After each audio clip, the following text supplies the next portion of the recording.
आणि उद्याचा सोमवार म्हणून मात्र आपण दर रविवारी सामुदायिक मार्गदर्शन म्हणजे सामुदायिक म्हणजे सर्वांसाठी प्रश्न आपला आणि सगळ्यांचं एकच. तसं मात्र लहान असो किंवा मोठा असो, गरीब असो का श्रीमंत असो, भूक दोन्हींची सारखीची. लहान असो किंवा मोठा असो, गरीब असो किंवा श्रीमंत असो, झोप दोन्हींची सारखीची. लहान असो किंवा मोठा असो, गरीब असो किंवा श्रीमंत असो, दुःख दोन्हींचं सारखंच. तेवढं आहे. लहान बाळ मात्र रडतं त्या टायमाला डोळ्यातून गळगळा पाणी येतं, आणि म्हातारा माणूस रडतं त्या टायमाला डोळ्यात पाणी येत नाही. आणि म्हाताऱ्या माणसाच्या डोळ्यात पाणी आलं तर आपल्यासारखेच म्हणते काय लहान पोरासारखं रडतो, म्हणून ते आसुरी गिळीत असतात. लहान असो किंवा मोठा असो, आणि यामध्ये भूक दोन्हींची सारखीच असली तरी पण तर श्रीमंत बिचारा गादी पलंगावर तर झोपल, वर पंखा राहील. गरीब बिचारा एकच आपलं घोंगडं खालून उरून घे, पण झोप दोन्हीची सारखीच.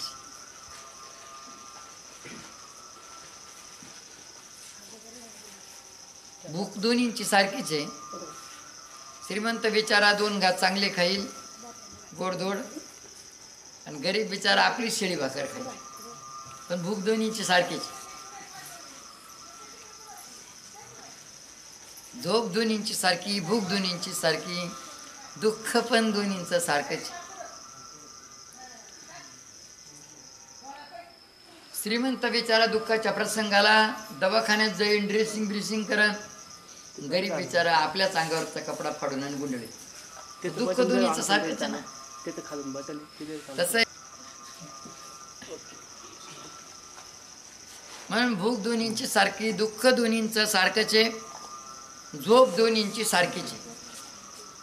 तर इथं प्रश्नही सगळ्याचे सारखेच आहे. ज्या प्रश्नाची गरज आपल्याला भासते ना, तोच प्रश्न तुम्ही आम्हाला विचारते. परंतु कधी काळी मात्र तो प्रश्न आपल्याला उद्भवणार आहे. तो प्रश्न जेव्हा उद्भवून त्या टायमाला तुम्ही आमचा शोध करणार आहे ना, त्या टायमाला वेळेवर आम्ही भेटतो का नाही. म्हणून मात्र त्याच्याकरता कुठं गावाला जर जायचं असलं तर आपल्याकडं जेवणाचा डब्बा जर असला ना, जिडं भूक लागली तिडं खाता येईल. हे सामुदायिक मार्गदर्शन असं आहे की ज्या वेळेला तुम्हाला ज्या प्रश्नाची गरज पडेल ना, त्या वेळेला तुम्हाला आम्हाला शोधायची गरज नाही. तिथंच मात्र तुमच्या प्रश्नाचं उत्तर तुम्हाला या मार्गदर्शनातून आठवण का बाबाजींनी या पद्धतीने सांगितलं. उदाहरणार्थ लग्न जमत नाही हा एक प्रश्नच. तो लग्न जमलं, इकून तिकून लग्न झालं, पती पत्नीचं जमत नाही हा एक प्रश्नच. पती पत्नीचं जमत तिथं सासू सुनाचं जमणार नाही हा एक प्रश्नच. पुन्हा संततीला अडचण येते हा एक प्रश्न आहे. संतती झाली इकून तिकून, त्या मुलाचं डोकं चालत नाही शाळेमध्ये हा एक प्रश्नच. एकूण तिकून शाळा शिकलं त्याला नोकरी लागाना हा एक प्रश्नच. आता नोकरी लागाना तिथं लग्न जमाना तो एक प्रश्न आला तिथंच.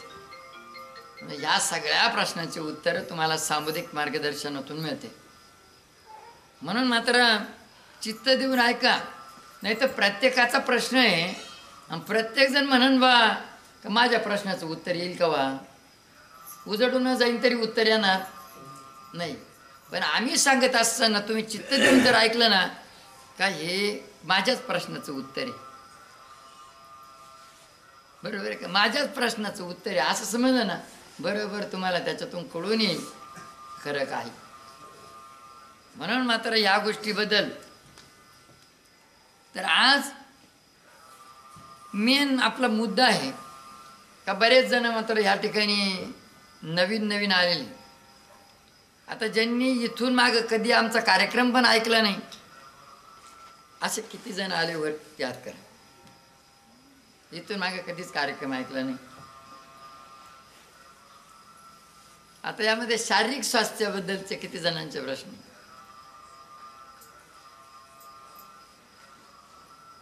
शारीरिक स्वास्थ्याबद्दलचेच. तर मेन गोष्ट जी आहे आपली शारीरिक स्वास्थ्याबद्दल.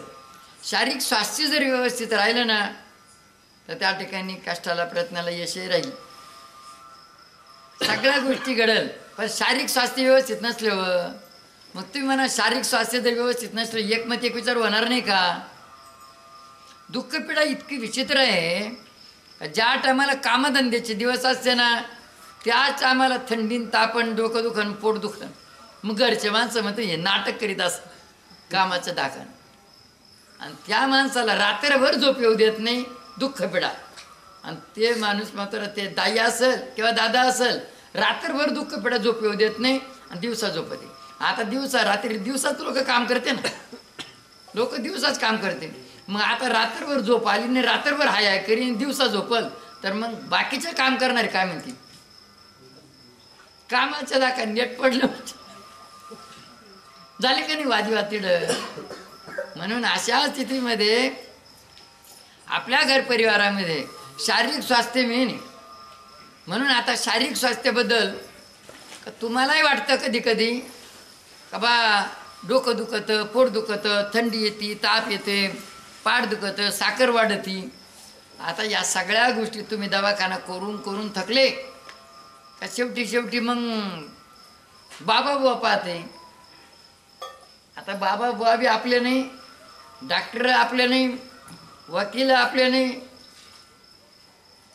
आणि बामण बाबा आहे आपला नाही.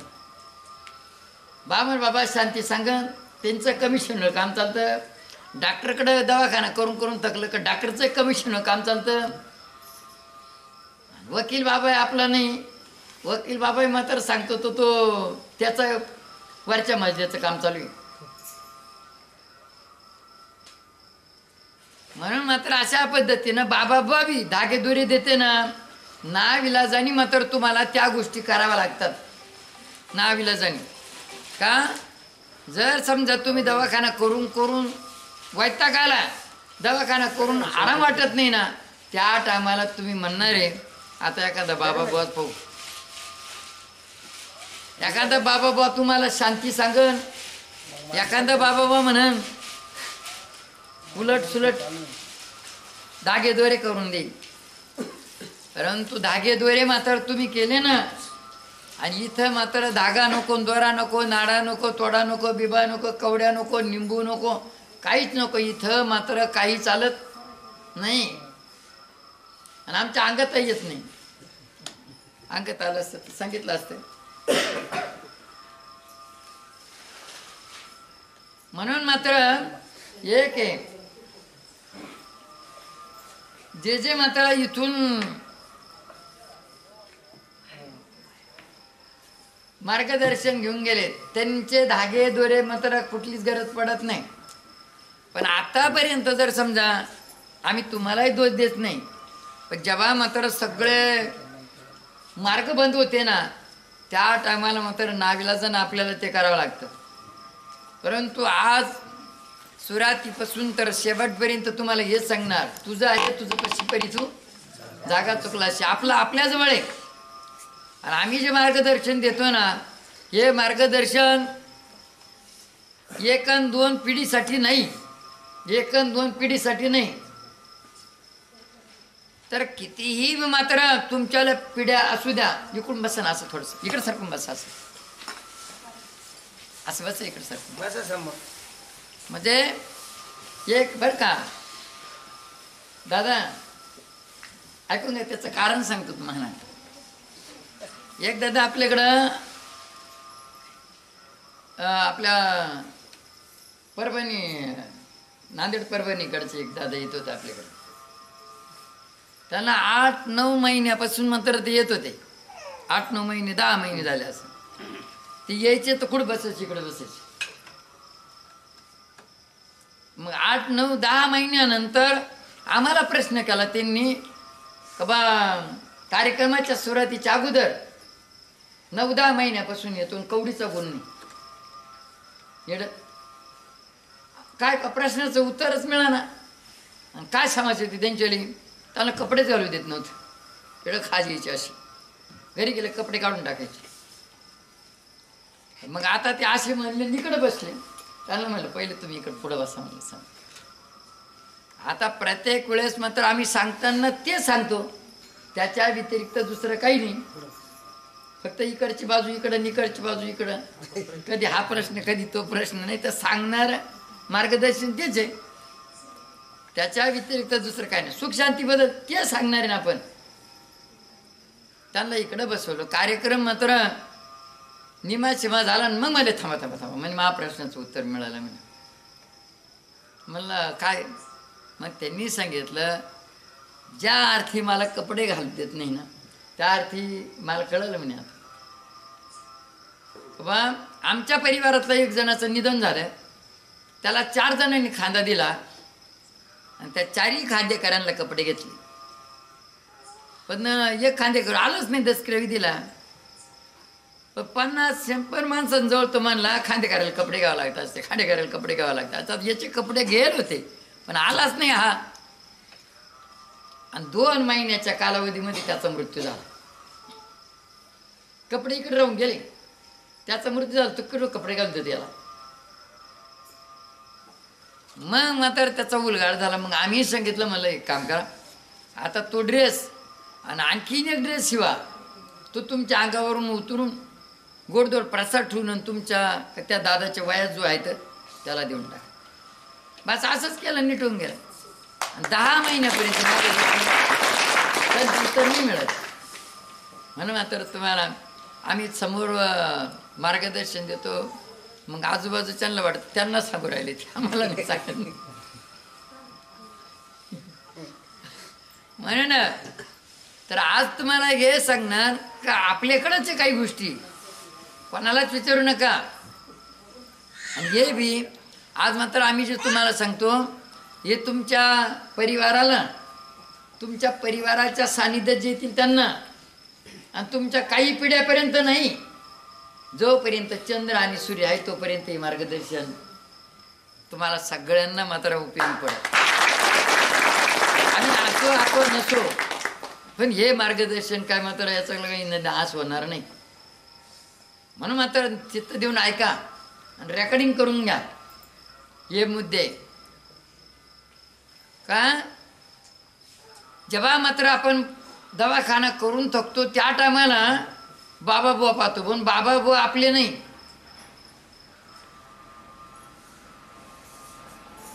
जसं एखाद्या दुकानात मात्र गिऱ्हाईक असतं, गिऱ्हाईक खातं.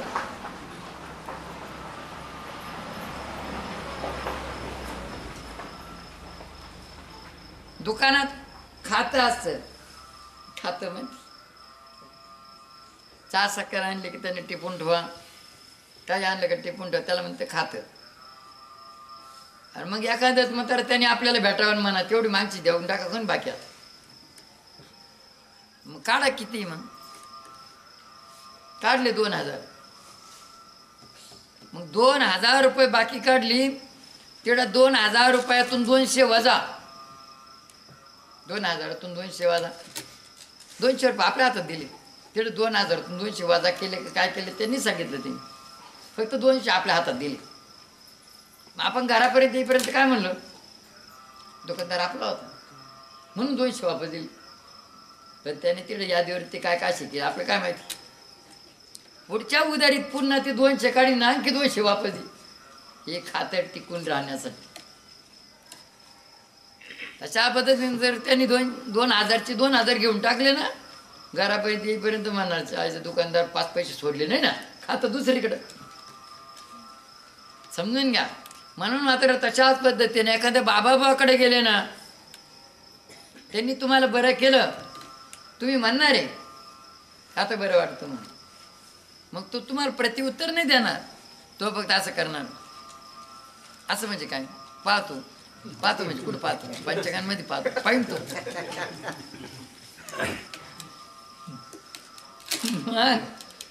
तुम्हाला विसर पाडून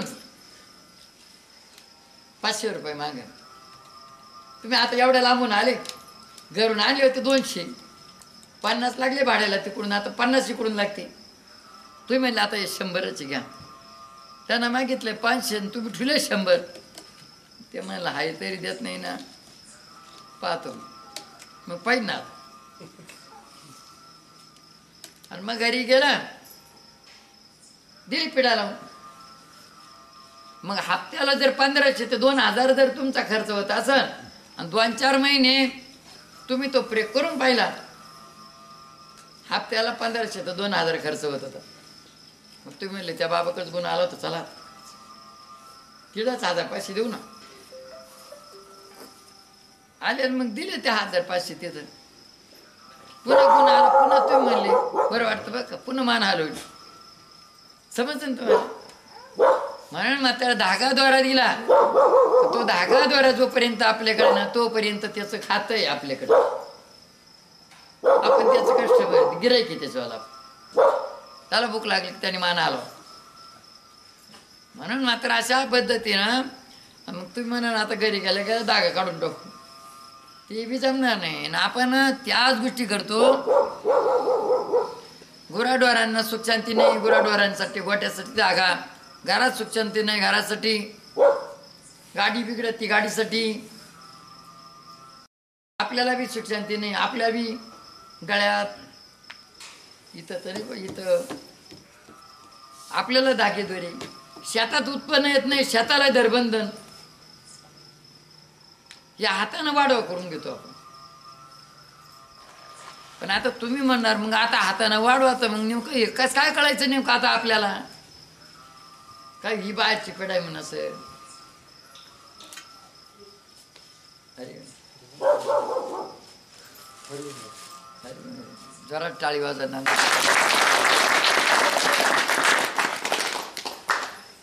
एक कस काय कळायचं आपल्याला नेमकं का आता ही बाहेरची पिढा आहे का घरची आहे का दारची आहे का टाण्याची का टोण्याची. पण ह्या वाक्यावरती विश्वास ठेवून सांगणार का तुझं आहे, तुझं कशी पर तू जागा चुकलायची. आपलं आपल्याच जवळ आहे. काय आपल्याला कोणाला विचारायची गरज नाही, आणि विचारून काही कोणी सांगणार नाही. जन्म देणारे आई वडील आणि देवाशिवाय आपलं कोणी, सगळे स्वार्थापोटी. म्हणून मात्र या गोष्टीबद्दल तुम्हाला सांगणार का सकाळी सूर्यदेव उगल्यापासून तर 10:30च्या आतमध्ये ज्याही घटना घडतील ना ती दैविक बाधा समजायची. मग दुःख पिढा एकावरच नसते, नुसतं डोक्यावर नाही पोटावर पण राहील. नुसतं शारीरिक स्वास्थ्य नाही, डोकं पोट थंडी ताप याच्यावरतीच नाही, तुमची मोटर पण जळून जाईल, तुमची गाडी पण बिघडून जाईल. दुःख पिढा हर प्रकारच्या याच्यावरती. तुमच्या घरामध्ये वादविवाद पण होते. पैसा यायचे मार्ग कमी आणि पैसा जायचे मार्ग जास्त, असं पण होईल. म्हणून मात्र याकरिता सकाळी सूर्यदेव उगल्यापासून तर 10:30च्या आतमध्ये जी घटना घडल, कुठली घटना घडू द्या, गाडी सरकली, तुम्ही पडले, एखाद्या रागावरून गेलं, एखाद्या तुमचा बांधकोरला भांडणं झाले, तेही बी समजून घ्यायचं. सकाळी सूर्यदेव उगल्यापासून तर 10:30च्या आतमध्ये दैविक बाधा. 10:30 वाजेपासून तर 2:30 वाजेच्या आतमध्ये जे घडल ना ती पितरबाधा. आणि 2:30 वाजेपासून तर दुसऱ्या दिवसाचा सूर्यदेव उगेपर्यंत जे घडल ती आसुरी शक्तीची बाधा. मग आता डॉक्टर सुद्धा आपल्याला लक्षणावरूनच दुःखपिडा सांगतो, आजार सांगतो लक्षणावरून. रात्री काय खाल्लं होतं, आकारा जीभ काढा. आणि मग मात्र त्याचं रात्री काय खाल्लं होतं, रात्री काय खाल्लं होतं. मग रात्री जर ते पचनक्रिया करायला जर जड असेल त्याच्यावर तो सांगेल. तसं आम्ही पण तुम्हाला लक्षणावरूनच सांगणार का सूर्यदेव उगल्यापासून तर 10:30च्या आतमध्ये जी दैविक बाधा आहे, या दैविक बाधेचे स्वप्न पडतील आपल्याला देवाचे. तुम्ही पाहुणे रावळे एका ठिकाणी गेले, नवीन ठिकाणी, तिकडं काही देवस्थानाची मांडणी बिंडणी करेल काय आपल्याला काय माहिती नेमकं. आपण तिकडं तोंड करून थुकलो, तिकडं दवीला बसलो, लॅटिंगला बसलो. 150 फुटाच्या अंतरात असणारं दैवत मात्र तुम्हाला धरून. मग त्या देवाला जे चालतं ना ते स्वप्न पडतील तुम्हाला. नैवेद्य करणं पाळणं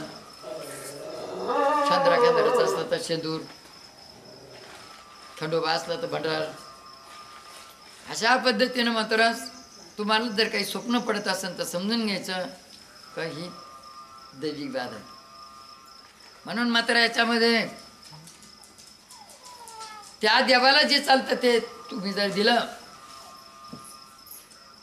बसू दे तुम्ही माणूस,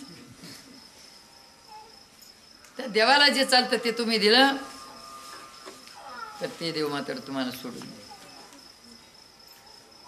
हे सहज आहे. जुने पुराणे लोक हेच करत होते. 10:30 वाजेपासून तर 2:30 वाजेच्या आतमध्ये जे घडल ना ती पितर बाधा. पितर म्हणजे आपलीच पितर नाही, कोणाचाही चिरा दगड तिकडे पाहून जर आपण थुकलो म्हणा, तिकडे तोंड करून लवीला बसलं, लॅट्रिनला बसलं, तरी परंतु 150 फुटाच्या अंतरात ते देवस्थान आपल्याला धरून घे. पितर ती पण आपल्याला धरून घे. तशाच पद्धतीनं मग आता इथं तुम्हाला 2 अनुभव सांगणार आम्ही, तर त्या अनुभवातून तुम्हाला कळलं. आम्ही गोष्ट नाही सांगत, कीर्तनकार बाबा गोष्ट सांगतो. कीर्तनकार बाबा एखादा दृष्टांत सांगतो, त्याला ते अभंग मात्र विश्लेषण पटवून द्यायचं राहतं. तर इथं कीर्तन नाही येत, आम्हाला प्रवचन नाही येत, मार्गदर्शन तुम्ही कुठं चुकते ना ते सांगायचं. पण त्यालाही मात्र आमच्या जीवनातले 2 अनुभव तुम्हाला सांगू, त्यावरून कळलं. तर ते अनुभव म्हणजे गोष्ट नाही, त्याच्यातून तुम्हाला काहीतरी घेण्यासारखं आहे म्हणून सांगायचं. तुम्ही सुद्धा तो प्रयोग करून पहा, मग कळण मात्र परमेश्वराने आपल्यात का ठेवली ती. तुझं आहे तुझं पशी परी तू जागा चुकलास. आपला आपल्याच जवळ आहे, काय कोणाला विचारायची गरज नाही. हरिओम बोला.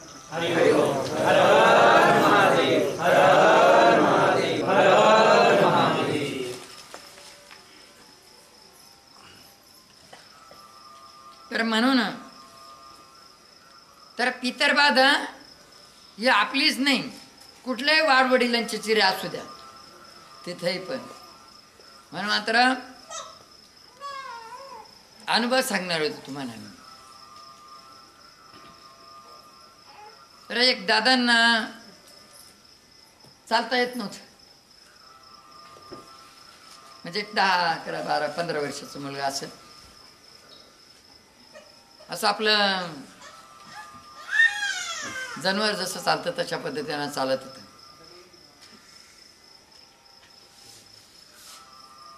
ते तिकडून येत असले तर आपल्याला असं कसं तरी वाटायचं नुसतं असं पाहून.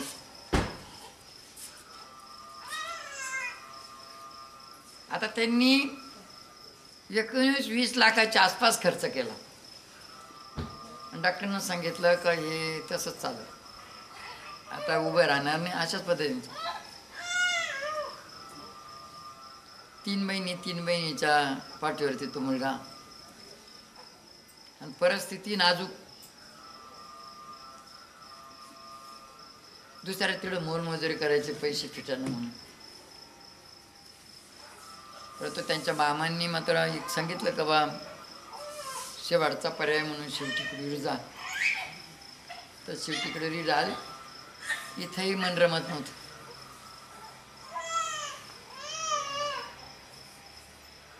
म्हणून अशाच पद्धतीने इथं सेवेसाठी आले. दुपारून 4 वाजता आम्ही बाहेर निघलो, इथं बसलो होतो दानपेटीपाशी.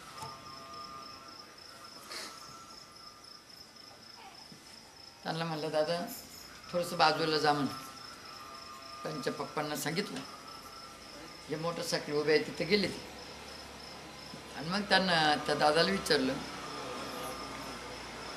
कसं काय झालं, म्हणलं खरं सांग. त्यावेळेस त्यांनी सांगितलं का पप्पा शाळा वळायला गेले आणि मी सायकल खेळत, आणि तिथं सायकलून पडलो. विचारलं का त्या जिथं सायकलून पडले त्या परिसरामध्ये कोणतं देवस्थान आहे. सांगितलं देवळा आंबा, गारुड्या बाबा, गवळी बाबा, मसुबा आणि लहान मुलांची स्मशानभूमी.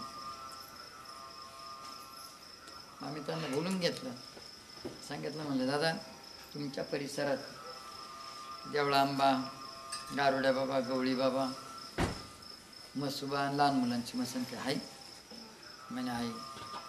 म्हणलं एक काम करा, आता तुम्ही इकडं सेवेला आले असले तरी इकडून जा, तिथं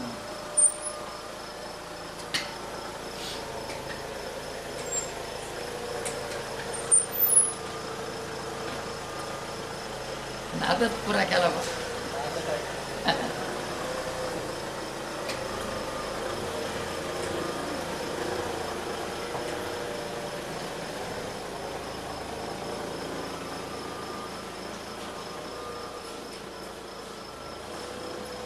तर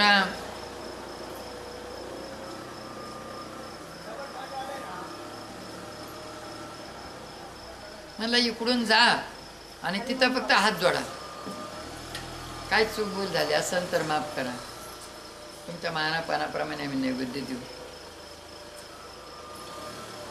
तर त्या टायमाला तिथं इकडून गेले आणि ते असे हात जोडले, तो डायरेक्ट हात जोडले उभे राहून. इथून तर आपल्या गणपती बाप्पाच्या मंदिरासारखं घर होतं त्यांचं, ते घरी पण नाही गेले, तिथूनच वापस आले. ते म्हणले आम्हाला ते चमत्कारच वाटलं. म्हटलं काय झालं? ते म्हणे मुलांना डायरेक्ट असे हात जोडले म्हणे. मग आम्ही त्यांना त्या स्मशानभूमीमध्ये, लहान मुलांच्या स्मशानभूमीमध्ये गोळ्या बिस्किट चॉकलेट ठेवायला सांगितले आणि मसुबाची पूजा करायला सांगितलं. काही वस्तू, कोंबडी, चांड, ढेर, कडमा, जर्मनी कपडा बिपडा. शुक्रवारच्या दिवशी मसुबाचं पूजन करायला सांगितलं. ते पूजन केलं, गोळ्या बिस्किट चॉकलेट, लाजूक देवळा आंबा, गारुड्या बाबा, गवळी बाबा त्यांना काय चालतं ते विचारून घ्या, मग तसं नैवेद्य देऊ. ते विचारलंही नाही, इथं राहिले. तो मुलगा आज दुरगुडं तो मस्तपैकी उभा राहून असं पाहायला चालत होतं. म्हणून ह्या गोष्टी मात्र आपल्याकडे. दुसरी गोष्ट एक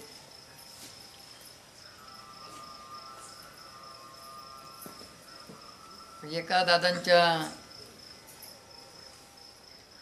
आईला मात्र असं घेऊन चालत असताना एका ठिकाणी पडले, तर तिथं त्याचे दोन्ही बॉल गेले. आता ते दवाखान्यामध्ये होते 5-7 महिन्यापासून. 5-7 महिन्यात ऑपरेशनाची तारीख दिली तर डॉक्टर सांगायचं अशक्तपणा आहे, रक्त कमी, ऑपरेशन नाही होणार. असं करता करता 5-7 महिने लुटून गेले. मग दैवयोगाने त्या दादांना म्हणजे त्या ताईंना 7-8 मुली होत्या, एक मुलगा होता. म्हणून त्या ताईचेच जावई बापू त्यांच्या दुकानाच्या उद्घाटनाची माहिती काढायसाठी आले आणि आम्ही इथंच बसलो होतो.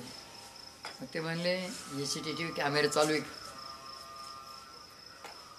त्या आई म्हणलं आमची लक्झरी बसवरती आली, लक्झरी बसला वरती अटकले, वायर तुटून गेले वरच्या कॅमेरा. ते म्हणले आपले साडूभाऊ काम करते. मग म्हणलं साडूभाऊला बोलून घ्या, लगेच फोन लावला त्यांनी. तर ते दुसऱ्या दिवशी, अगल्या दिवशी 4-5 वाजता फोन लावला, दुसऱ्या दिवशी लगेच 4 वाजता येणार. रेल्वे झाली उशिरा म्हणून तर 10:30 वाजता आले. बाहेर सगळं पाहून घेतलं आणि मग कोट्यामध्ये बसले. ते वाट पाहता पाहता तिथंच खाली करून गेले. आम्ही 1-1:30-2च्या सुमारास मध्ये आलो. मध्ये पाहिलं त्यांना, तर चटकन आमच्या पायाचा आवाज आला म्हणून उठले. लगेच म्हणजे आमचं बाहेरचं झालं, पाहणं आतमधलं पाहिजे. मग आतमध्ये घेऊन गेलो. तेव्हा 12:30-1 वाजल्यास टेबलवर हात ठेवला. तर आम्हाला म्हणजे आमची सासूबाई 6-7 महिन्यापासून ॲडमिट आहे, कवडीचं गुन्हे. नेमकं काय असेल बा? आता ह्या गोष्टी तुमच्याकडेच आम्ही तुम्हाला सांगितलं आणि तुमचा विश्वास नसला तर किती चांगलं मार्गदर्शन दिलं तर त्याचं काय उपयोग? म्हणून मात्र त्यांना म्हणलं एक काम करा ना, सासूबाईला काय आवडतं ते विचारा, गुण नाही याचा अर्थ. ते म्हणलं जे आवडतं ते देतो पण आम्ही. म्हणलं ते जे आवडतं ते दिले काल नीट होईल. असे मोठे मोठे डोळे करून आमचे पाहायला लागले. म्हणे जे आवडतं ते दिलं, नाही दिलं ती जेवतच नाही तर काल जगन. म्हणलं एक काम करा, तर नाशिकमध्ये किती साडूभाऊ राहते तुमची, नाही त्या ताईंच्या मुली, त्यामुळे 5-6 मुली राहतात. सकाळी एक मुलीला आईबरोबर बोलायला सांगायचं का, बाई तुला काय आवडतं खायला, ते सांगा मला गुलगुले आवडत. गुलगुले काढून दिले. मुलीला सांगायचं तू काय येऊ नको, मी घेऊन जातो. तिकडे घेऊन यायचं, त्या आईला भरदृष्टीनं पाहू द्यायचं, तिच्या अंगावरून असं उलटं उतरून घ्यायचं, त्याला सांगायचं इकडं देव एक, त्या देवाला नैवेद्य दाखवून. तर नैवेद्य दाखवायला जायचं, दक्षिणेकडे ठेवून यायचं. काच नैवेद्य नैवेद्य. मग ते म्हणायचं नैवेद्य दाखवायला गेलं, झालं काय बाई, नैवेद्य दाखवायला गेलं, कुत्र्यानं तोंड लावलं तिकडं, मग आता कुत्र्यानं तोंड लावलं दिलं टाक. सासूबाई रुसून बसायची, काय खातच नव्हतं. सकाळी एक मुलगी, संध्याकाळी एक मुलगी, दुसऱ्या दिवशी सकाळी एक मुलगी, संध्याकाळी एक मुलगी. मुलीला काही येऊ द्यायचं नाही. आई जर जेवली नाही तर मुलीनं तिकडंच बसा तोंड जोडी. म्हणून असा 3 दिवस प्रयोग केला. सकाळी एक मुलगी, संध्याकाळी एक मुलगी. 4थ्या दिवशी जे आणलं ते खाल्लं आणि 1-1.5 वाजता डॉक्टर म्हणे नीट झाले म्हणजे दिली. ह्या गोष्टी आपल्याकडे आहे. म्हणून मात्र कुठलीही गोष्ट करताना ना तात्काळ मात्र अशा पद्धतीनं एखादी तकलीफ व्हायला लागली म्हणजे त्रास व्हायला लागला, तब्येत बिघडली ना, हा प्रयोग करून पाहायचं. पण असं चटकन पटकन दवाखान्यात जायचं नाही. डॉक्टर कानात घालून तपशील म्हणे याला टायफॉइड झालं, 7-8 दिवस ॲडमिट करा, झालं ना. आणि देवावर विश्वास ठेवत नाही आपण. एवढा विश्वास मात्र डॉक्टरवर ठेवतात.